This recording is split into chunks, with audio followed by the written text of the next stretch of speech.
이 시간 우리에게 주시는 하나님 말씀입니다. 창세기 17장 1절에서 11절까지 말씀 보도록 하겠습니다. 한 절씩 교독하시고 마지막 절은 합독하겠습니다. 제가 먼저 봉독하겠습니다. 아브라함이 99세 때에 여호와께서 아브라함에게 나타나서 그에게 이르시되 나는 전능한 하나님이라. 너는 내 앞에서 행하여 완전하라. 내가 내 언약을 나와 너 사이에 두어 너를 크게 번성하게 하리라 하시니, 아브라함이 엎드렸더니 하나님이 또 그에게 말씀하여 이르시되 보라, 내 언약이 너와 함께 있으니 너는 여러 민족의 아버지가 될지라.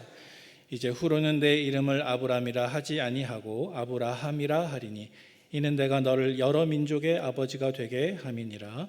내가 너로 심히 번성하게 하리니 내가 내게서 민족들이 나게 하며 왕들이 내게로부터 나오리라. 내가 내 언약을 나와 너 및 내 대대 후손 사이에 세워서 영원한 언약을 삼고 너와 내 후손의 하나님이 되리라. 내가 너와 내 후손에게 내가 거류하는 이 땅 곧 가나안 온 땅을 주어 영원한 기업이 되게 하고 나는 그들의 하나님이 되리라. 하나님이 또 아브라함에게 이르시되 그런즉 너는 내 언약을 지키고 내 후손도 대대로 지키라. 너희 중 남자는 다 할례를 받으라. 이것이 나와 너희와 너희 후손 사이에 지킬 내 언약이니라. 함께 읽겠습니다.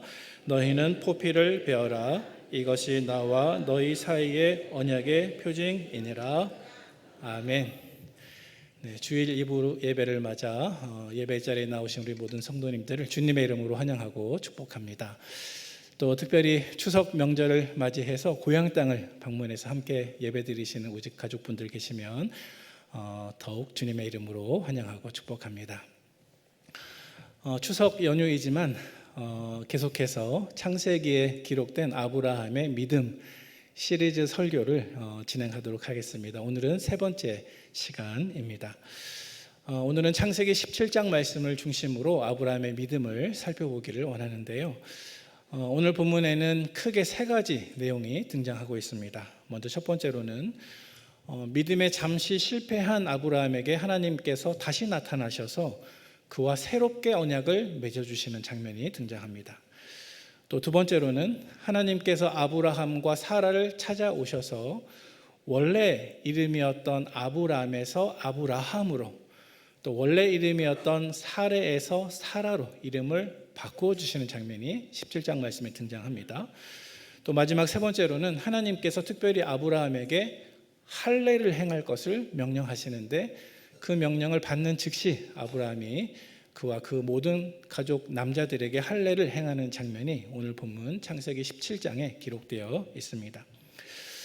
그런데 우리는 이 모든 본문 말씀을 통해서 한 가지 주제를 같이 살펴보고자 합니다. 그것은 무엇이냐면 우리 기독교 신앙은, 우리가 믿는 기독교 믿음은 언약에 기초한 언약 신앙이라고 하는 사실을 우리가 같이 한번 살펴보면 좋겠습니다.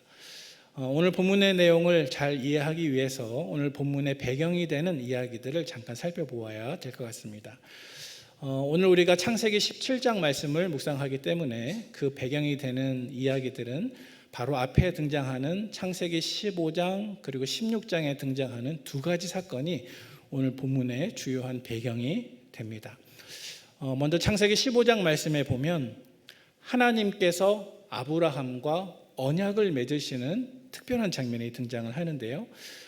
이 특별한 장면 안에는 특히 옛날 고대적인 방식으로, 다시 말해서 성경시대의 문화적인 방식으로 하나님께서 아브라함과 언약을 체결하는 그러한 의식이 등장을 하고 있습니다. 그리고 두 번째로 창세기 16장 말씀에 보면 이제 아브라함이 하나님께서 자녀를 주시겠다고 하신 그 약속을 기다리다가 그만 지쳐서 믿음을 끝까지 지키지 못하고 사라의 여종이었던 하갈을 취해서 이스마엘을 출산하는 장면이 오늘 보면 바로 앞에 있는 16장 말씀에 등장을 합니다. 이것은 어떤 의미에서 아브라함이 믿음에 잠깐 넘어짐과 실패가 발생한 사건이라고 할 수가 있습니다. 이 각각에 대해서 먼저 배경으로 살펴보도록 하겠습니다. 먼저 첫 번째로 창세기 15장 말씀에 등장하고 있는 하나님과 아브라함 사이에 맺었던 언약 체결식에 대해서 그 모습을 한번 살펴보도록 하겠습니다. 창세기 15장 말씀에 그 언약을 체결하시는 장면이 등장하는데, 본문이 조금 길지만 저와 한 절씩 교독하시면서 주어진 본문을 같이 읽어보면 좋겠습니다. 6절과 9절에서 12절, 17절 말씀인데요, 같이 교독하면서 읽어보도록 하겠습니다. 제가 먼저 읽겠습니다. 아브라함이 여호와를 믿으니 여호와께서 이를 그의 의로 여기시고,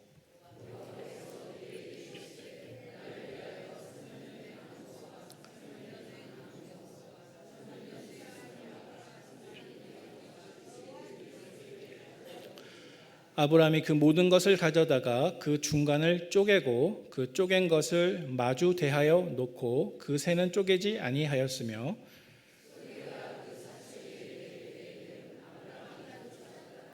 해질 때에 아브라함에게 깊은 잠이 임하고 큰 흑암과 두려움이 그에게 임하였더니,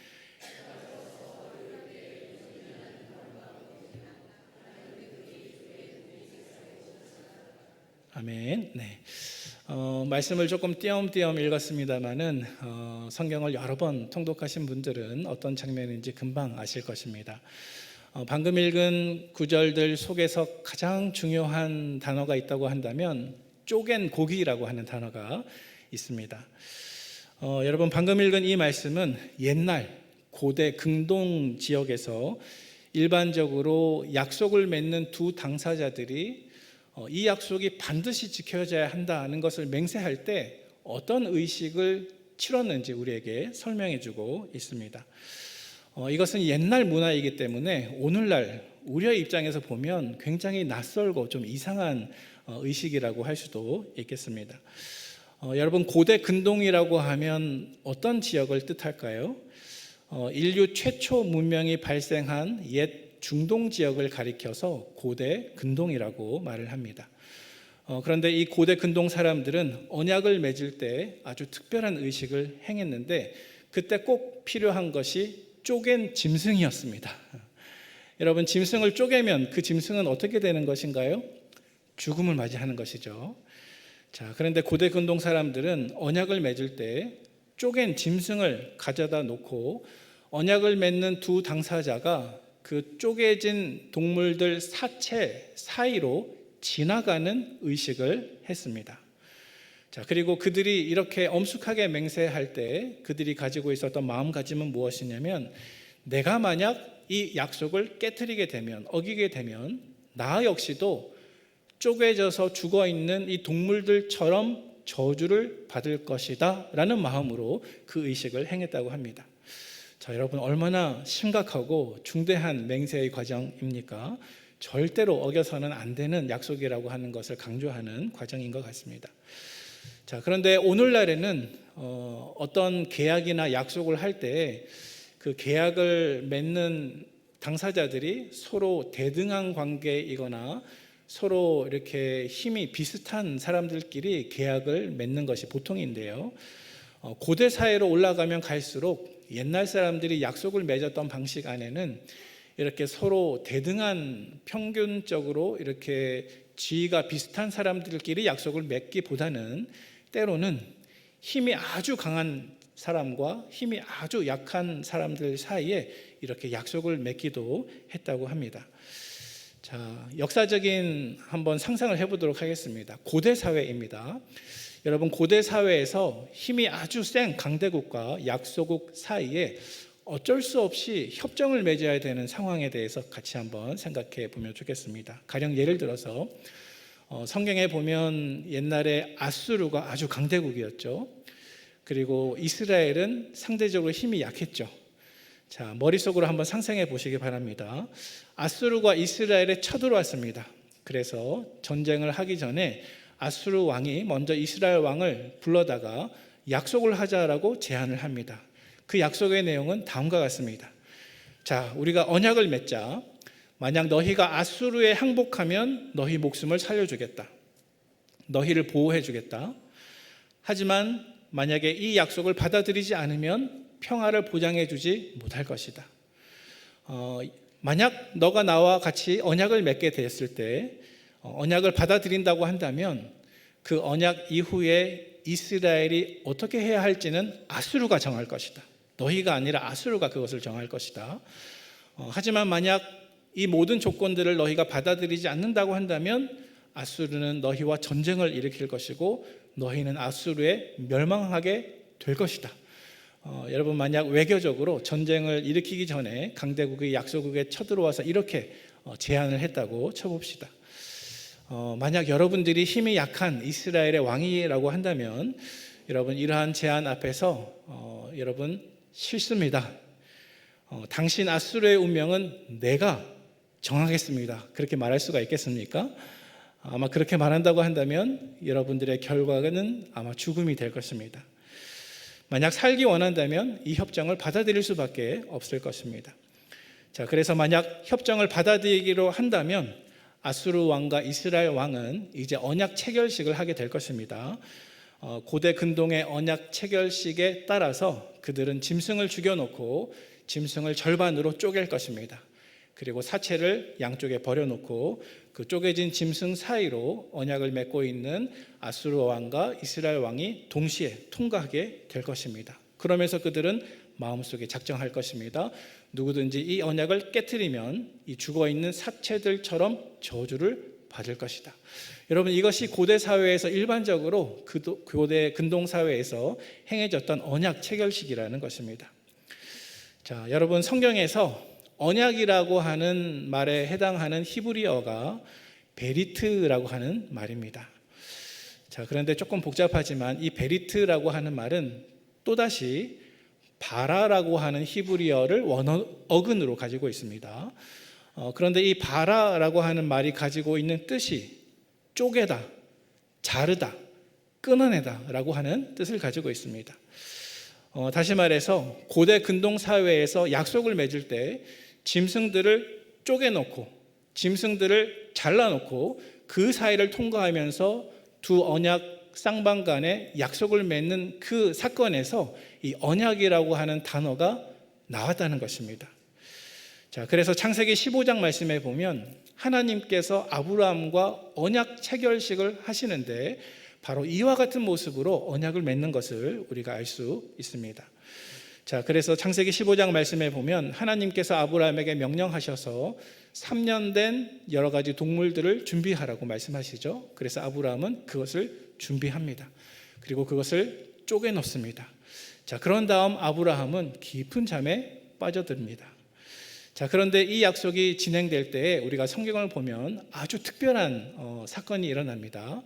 보통 고대 근동 사회에서 이렇게 언약 체결식을 할 때에는 잘려진 짐승 사체 사이로 약속을 맺는 두 당사자가 같이 그 사이를 통과해야 되는데 창세기 15장 말씀에 보니까 아브라함은 깊은 잠에 빠져서 그것을 통과하지 않고 오직 말씀에 보니까 연기가 나는 화로와 또 타는 횃불로 임재하신 하나님께서 오직 그 하나님께서만 죽은 사체 사이로 지나가시는 것이 창세기 15장 말씀에 담겨져 있습니다. 자, 여러분, 일반적으로는 약속을 맺는 두 당사자가 같이 그 사이를 지나가야 되는데 왜 창세기 15장 말씀 속에서는 하나님만 그 쪼개진 사체 사이를 지나가면서 아브라함과 약속을 맺고 있을까요? 여러분, 그 뜻이 의미가 무엇일까요? 여러분, 그것은 다음과 같습니다. 만약 하나님과 아브라함이 맺은 이 약속이 무너지거나 흔들릴 때 그것을 무너지거나 흔들리지 않도록 최종적인 책임을 하나님께서 전적으로 완전히 온전하게 져주시겠다는 것입니다. 또 두 번째로 만약에 하나님과 아브라함과 맺은 이 언약에서 그 약속이 깨어질 때 그 약속에 따른 그 언약이 깨어짐에 따른 모든 저주를 하나님께서 직접 담당하시겠다고 하는 선언입니다. 자, 그래서 조금 어렵지만 창세기 15장 말씀 속에 기록되어 있는 하나님과 아브라함과의 언약의 의미가 바로 이러한 것이라는 사실을 배경 지식으로 한번 생각해 보시기를 바랍니다. 자, 두 번째로 창세기 15장에 이어서 창세기 16장 말씀에 보면 또 다른 사건이 등장합니다.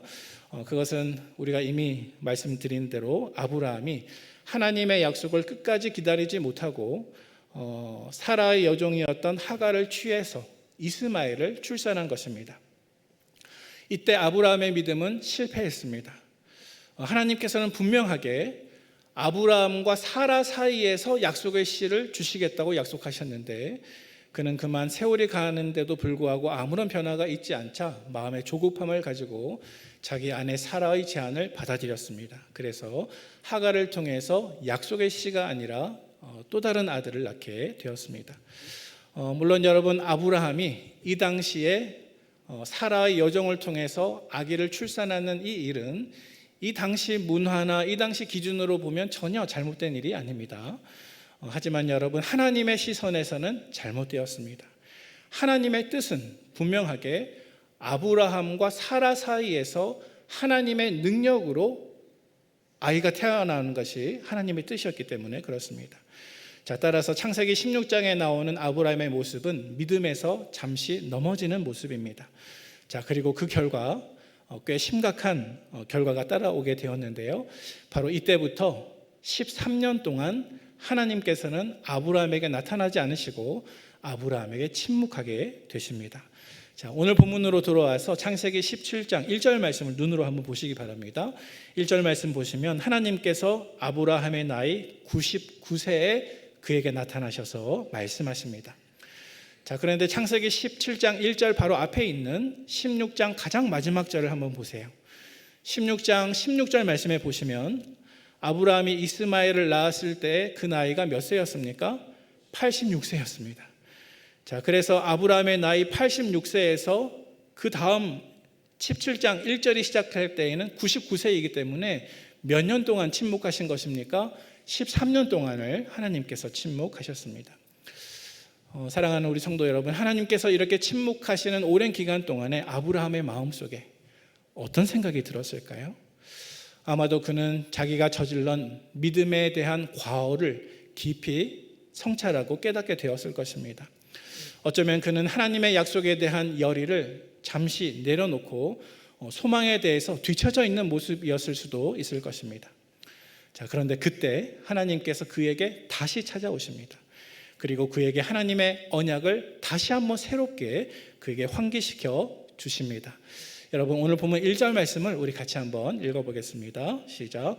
아브라함이 99세 때에 여호와께서 아브라함에게 나타나서 그에게 이르시되 나는 전능한 하나님이라 너는 내 앞에서 행하여 완전하라. 아멘.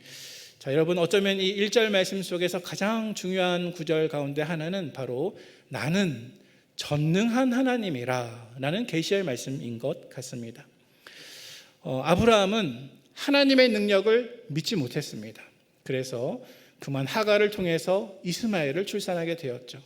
하지만 13년이 지난 이후에 하나님은 아브라함에게 다시 나타나셔서 아브라함과 맺은 언약을 새롭게 하기를 원하시면서 그에게 말씀하시기를 나는 전능한 하나님이다.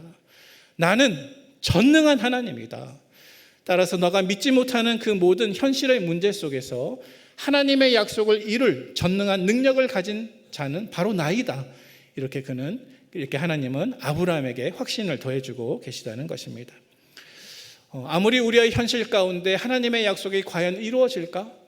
내 현실을 바라보면 하나님의 약속이 이루어질 기미가 전혀 없는데 라고 생각하는 그 순간에 우리는 하나님이 어떤 분이신가 주목해야 할 줄로 믿습니다.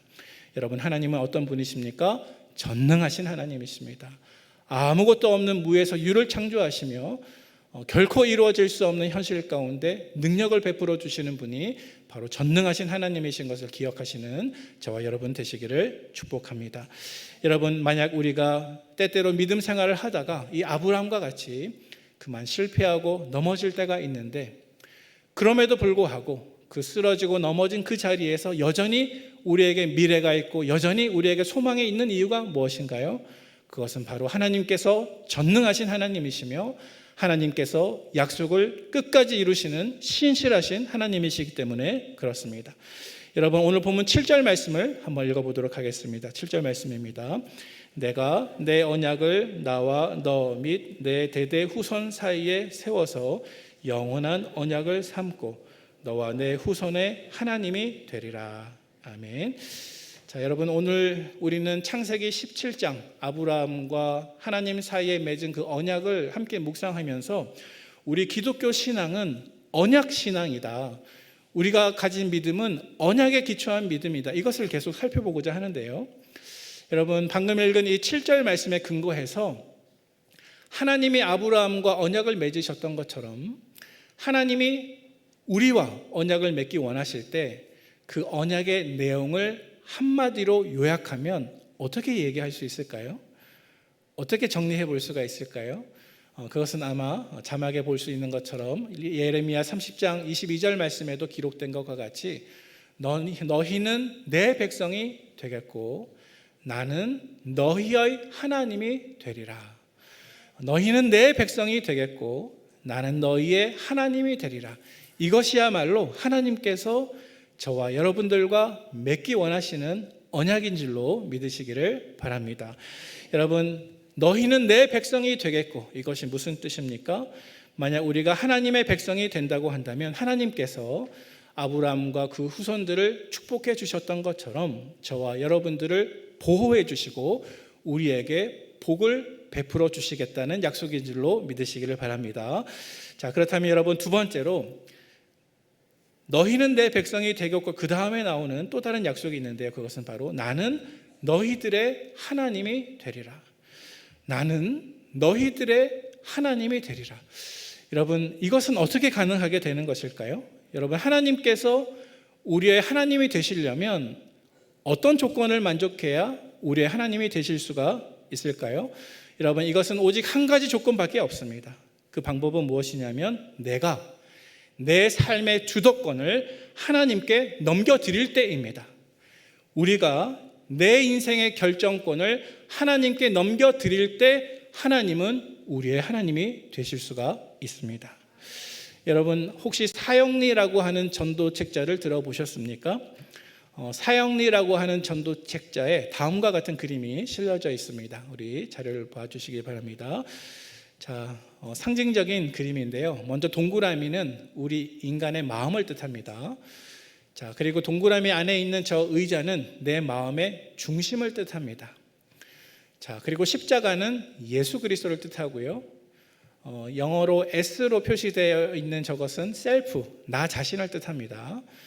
자, 그리고 흩어져 있는 저 점들은 우리의 인생을 뜻합니다. 자, 저 그림이 뜻하는 것은 무엇이냐면 내 인생의, 내 마음의 왕자인 의자에 여러분 누가 앉아 있습니까?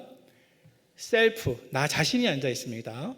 자, 그래서 이 첫 번째 그림이 뜻하는 것은 내가 내 인생의 주인인 사람입니다. 자, 십자가는 어디에 있습니까? 동그라미 밖에 있죠. 내 인생 바깥에 있습니다. 자, 그래서 내가 내 인생의 주인이기 때문에 크고 작은 점들을 보시면 혼란스럽게 흩어져 있죠. 내 인생이 내가 왕이고 내가 주인이기 때문에 결국 저렇게 혼란스러운 모습에 빠진다는 것입니다. 자, 두 번째 그림을 보도록 하겠습니다. 두 번째 그림도 마찬가지입니다. 동그라미는 인간의 마음이고 중심에 있는 의자는 내 마음의 중심입니다. 자, 그런데 이 두 번째 그림은 첫 번째 그림과 조금 다르죠. 자, 두 번째 그림의 마음의 중심에 저 의자 위에 누가 계십니까? 그리스도가 계십니다. 십자가가 있습니다. 나는 어디에 있습니까? 그리스도 밑에 내려와 있습니다. 자, 그래서 이 두 번째 그림은 내가 내 인생의 주인인 사람이 아니라 그리스도가 내 인생의 주인인 사람을 뜻하는 것입니다. 내가 내 인생을 결정하는 것이 아니라 그리스도께서 내 인생을 주도하시고 결정하시기 때문에 이 사람의 인생은 저 질서정연한 점들과 같이 통일적이고 평안한 인생이 된다는 사실을 이것이 우리에게 보여주고 있습니다. 자, 여러분, 그림이 잘 이해가 되십니까? 자, 그 다음 그림 보시기 바랍니다. 자, 이렇게 두 가지 그림을 우리가 살펴보았는데, 자, 여러분, 이 두 가지 그림 중에서 어떤 그림이 현재 내 마음의 상태를 가장 잘 드러내고 있습니까? 또 여러분들은 저 두 가지 그림 중에서 어떤 그림에 속하게 되기를 원하십니까? 여러분, 만약 어떤 사람이 하나님과 언약을 맺고 하나님을 우리의 하나님으로 삼고 내가 하나님의 백성이 되기를 원한다고 한다면 그 사람이 꼭 해야 되는 한 가지 일이 있습니다. 그것은 무엇이냐면 내 인생의 주도권과 결정권을 하나님께 넘겨드리는 것입니다.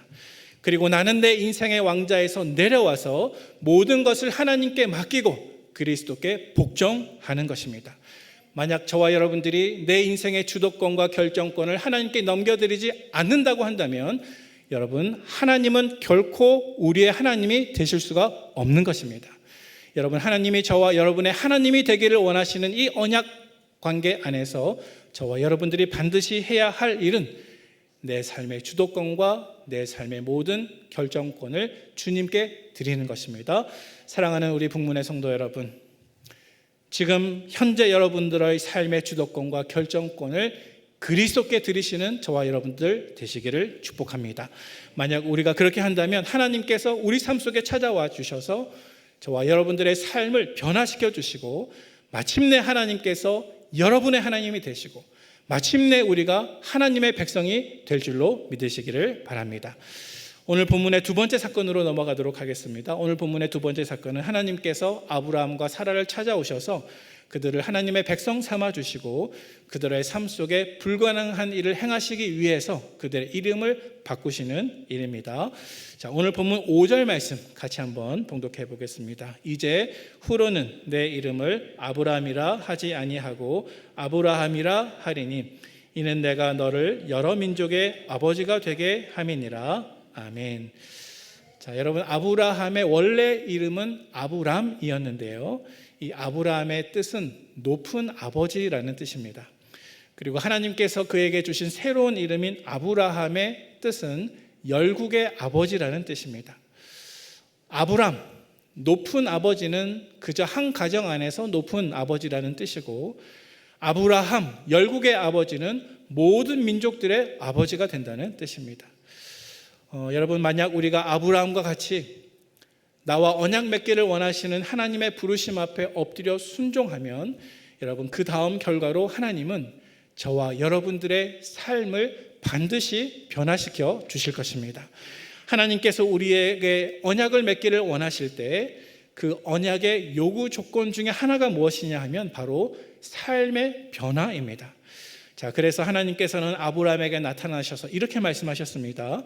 우리 아까 읽었지만 1절 말씀 다시 한번 하반절 말씀을 읽어보도록 하겠습니다. 이렇게 말씀하셨습니다. 그에게 이르시되 나는 전능한 하나님이라. 너는 내 앞에서 행하여 완전하라. 너는 내 앞에서 행하여 완전하라. 여러분, 완전하라, 이것이 뜻하는 것이 무엇일까요? 바로 삶의 변화를 뜻하는 것입니다. 여러분, 하나님께서 아브라함과 사라를 찾아와서 그들과 언약 맺기를 원하신 중요한 이유 중에 하나는 무엇이냐 하면 그들의 삶을 변화시키기 위해서였습니다. 그들의 삶을 변화시킨다고 하는 것은 하나님께서 그들과 언약 관계를 맺으실 때 이미 그 언약 관계 안에 포함된 하나님의 선한 계획이었습니다. 자, 그래서 만약 우리가 나와 언약 맺기를 원하시는 하나님을 우리 마음의 중심에 모셔드리고 하나님과 맺을 그 언약을 순종하고 수용하게 되면 하나님께서는 반드시 우리 삶 속에 찾아오셔서 우리의 삶을 변화시켜 주시고 내가 시간을 대하는 방식, 내가 재정을 대하는 방식, 내가 사람들을 대하는 방식, 내가 내 삶의 목적을 대하는 방식을 반드시 변화시켜 주실 것입니다. 그래서 하나님이 아브라함의 이름을 아브라함으로 그리고 사라의 이름을 사라라고 바꿔주신 것처럼 하나님께서는 저와 여러분들의 정체성을 예수 믿는 사람답게 그리스도인답게 반드시 변화시켜 주실 줄로 믿으시는 저와 여러분들 되시기를 축복합니다. 마지막 세 번째로 오늘 본문에 하나님께서는 아브라함을 찾아오셔서 그에게 할례를 행할 것을 말씀하십니다. 자, 오늘 본문 10절 말씀을 같이 읽어보도록 하겠습니다. 너희 중 남자는 다 할례를 받으라. 이것이 나와 너희와 너희 후손 사이에 지킬 내 언약이니라. 아멘. 자, 이 명령을 받은 즉시 아브라함은 자기 자신과 자기 집의 모든 남자들에게 할례를 행하게 되었습니다.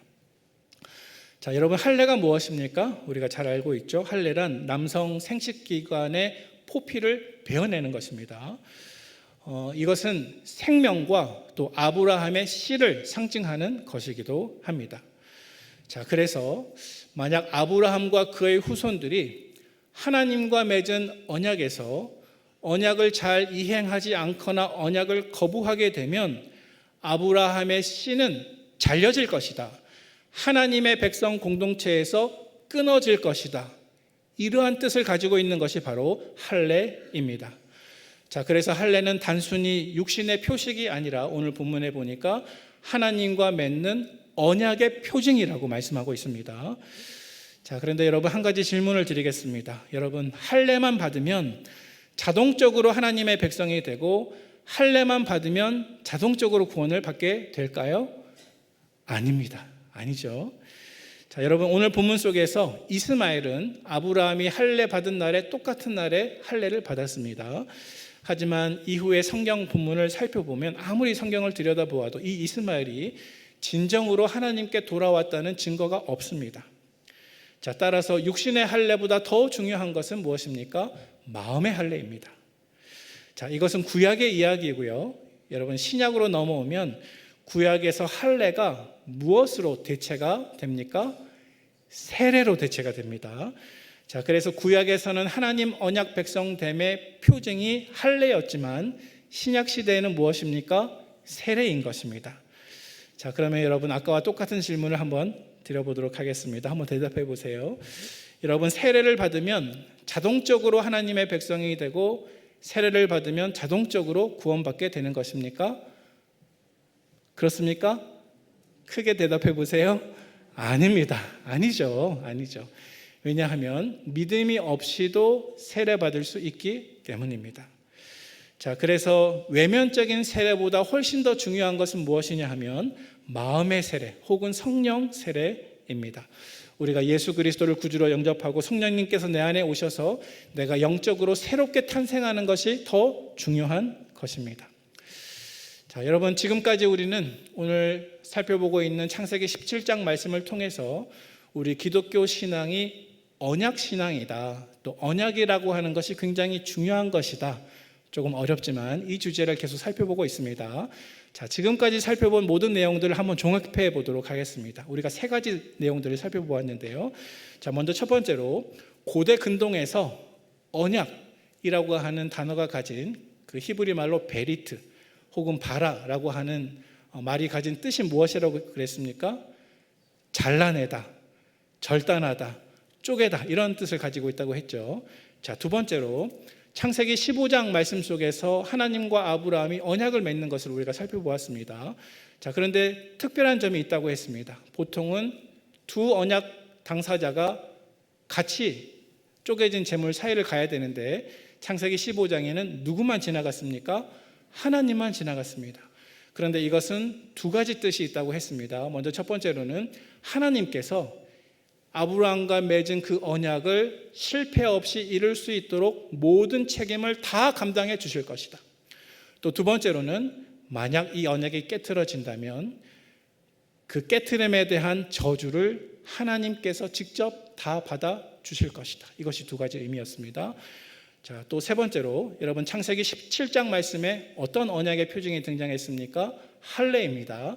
자, 할례는 어떤 뜻을 가지고 있다고 했습니까? 만약 아브라함과 그의 후손들이 하나님과 맺은 언약에 불성실하게 되면 그들은 하나님의 백성에서 끊어지게 될 것이다. 이것을 뜻하고 있는 것이 할례가 가지고 있는 의미였습니다. 자, 그런데 여러분 한 가지 놀라운 사실이 있습니다. 그 놀라운 사실은 무엇이냐면 이 창세기 15장에 등장하는 하나님의 언약과 또 창세기 17장에 등장하는 할례의 언약을 동시에 완전하게 성취하신 분이 계십니다. 그분은 바로 예수 그리스도이십니다. 여러분 예수님은 참 하나님으로서 선택받은 백성들이 하나님의 백성이 되고 하나님이 그들의 하나님이 되실 수 있도록 그 모든 언약을 이루시기 위한 모든 의를 다 행하셨습니다. 예수님은 참 하나님으로서 죄가 없으시며 완전한 분이셨습니다. 또 두 번째로 여러분 예수님은 참 사람이 되셔서 언약을 깨트리고 실패한 인류의 자리에 대신 서셔서 마치 할례를 받을 때 그 언약이 깨어지면 하나님의 백성에서 끊어지는 것처럼 실패한 인류의 자리에 대신 서셔서 예수님께서 모든 저주를 받으시고 하나님의 생명에서 끊어지셨습니다. 자, 그래서 여러분, 예수 그리스도는 하나님의 편에서도 하나님의 공의를 완전히 만족시키시고 동시에 사람의 편에서도 인간의 죄값을 감당하심으로 저와 여러분들의 참된 중보자요 참된 구주가 되심을 믿으시는 저와 여러분들 되시기를 축복합니다. 이제 말씀을 정리하겠습니다. 사랑하는 성도 여러분, 하나님은 우리와 언약 맺기를 기뻐하시는 하나님이십니다. 우리가 믿는 기독교 신앙은 언약 신앙입니다. 여러분, 언약의 내용은 무엇입니까? 하나님은 우리와 어떤 언약을 맺기를 원하십니까? 하나님께서 우리의 하나님이 되시고 우리는 하나님의 백성이 되는 것, 이것이 바로 하나님께서 저와 여러분들과 맺기 원하시는 언약의 내용입니다. 여러분, 이것을 이룰 수 있는 방법이 무엇이라고 그랬습니까? 이룰 수 있는 유일한 방법은 내 삶의 주도권을 하나님께 드리는 것입니다. 내 삶의 결정권을 그리스도께 의탁하는 것입니다. 또한 동시에 내가 시시때때로 믿음에 실패한다 할지라도 인간의 편에 서서 모든 저주를 대신 받아주신 그리스도를 의지하는 것입니다. 여러분, 하나님은 저와 여러분들과 맺으신 그 언약을 반드시 성취하시는 신실하시고 전능하신 하나님이십니다. 그러므로 여러분, 때때로 우리의 인생과 신앙의 자리에서 넘어지고 실패한다 할지라도 하나님의 신실하심을 믿음으로 우리가 반드시 있어야 할 그 원래의 자리, 언약의 자리로 돌아가는 저와 여러분 되시기를 축복합니다. 그래서 마치 창세기 16장에서 아브라함이 이스마엘을 출산해서 믿음에 실패했지만 그로부터 13년 뒤에 창세기 17장에서 다시 찾아오신 하나님으로 말미암아서 언약이 새로워졌던 것처럼 저와 여러분들도 원래의 언약의 자리를 회복하는 귀중한 분문의 성도들 다 되시기를 주님의 이름으로 축원을 드립니다. 하나님 아버지, 저희들에게 예비한 주일을 허락하시고 특별히 추석 연휴를 허락하셔서 가족들과 함께 소중한 예배를 드리게 하심을 감사를 드립니다. 저희들을 자녀 삼아 주시고 저희들에게 찾아오셔서 언약 맺기를 기뻐하신 하나님 아버지, 우리의 삶 가운데 그리스도께서 하나님과의 그 언약을 위하여서 나 대신 저주를 받아주신 그 은혜를 깊이 묵상하는 우리가 되도록 역사하여 주시옵소서. 우리를 대신해서 언약을 다 완성하신 예수님 안에서 참된 구원과 평강을 누리는 우리 북문의 성도들 되도록 축복하여 주옵소서. 우리의 신앙과 순종이 예수 그리스도의 십자가 위에 세워지도록 축복하여 주옵소서. 하나님과 맺은 언약의 관계 속에서 이 세상에 죄악이 많지만 그럼에도 불구하고 변함없이 거룩함을 지켜나가는 우리 북문교회 되도록 역사하여 주옵소서. 비록 믿음의 실패 속에서도 포기하지 않는 하나님의 은혜를 경험하는 우리 공동체 되도록 인도하여 주옵소서. 이 시간 주님 앞에 소중한 예물을 올려드리게 하심을 감사를 드립니다. 드려진 예물을 통해서 주님 영광 받아주시고 우리 삶의 모든 것들이 하나님의 것임을 주님 앞에 다시 고백하는 우리의 신앙 될 수 있도록 인도하여 주옵소서. 예수님의 귀하신 이름으로 감사하며 기도하옵나이다. 아멘. 이제는 우리 구주 예수 그리스도의 은혜와 무한하신 하나님의 사랑하심과 성령님의 위로 교통 돌보심이 나와 언약 맺기를 원하시는 하나님의 그 초청 앞에서 아멘 하고 순종하고 더 이상 내 인생의 왕자의 내가 아니요 하나님의 앉아 계심을 고백하며 내 인생의 선택권을 주님께 온전히 올려드림으로 주님의 친백성 되기를 다짐하는 사랑하는 북문의 모든 성도들 위해 추석으로 인해서 함께 모인 모든 가족들 머리 위에 지금부터 영원토록 함께 있을지어다. 아멘.